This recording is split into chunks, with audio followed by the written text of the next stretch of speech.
Mesela Yavuz Mısır'ı fethetti, at üstünde. Sadrazamı diyor ki, burayı fethettik, gene bir Çerkez'e teslim ettik. Memluklar Çerkez'dir. Yavuz hemen cellada bağırıyor. Vur bunun kellesini.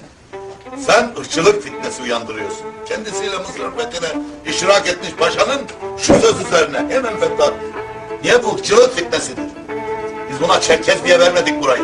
Bizim devletin paşası diye verdik. Dirayetine, liyakatine güvenerek verdik. Bu ne mugayir sözdür diyor. Orada katlediyorlar.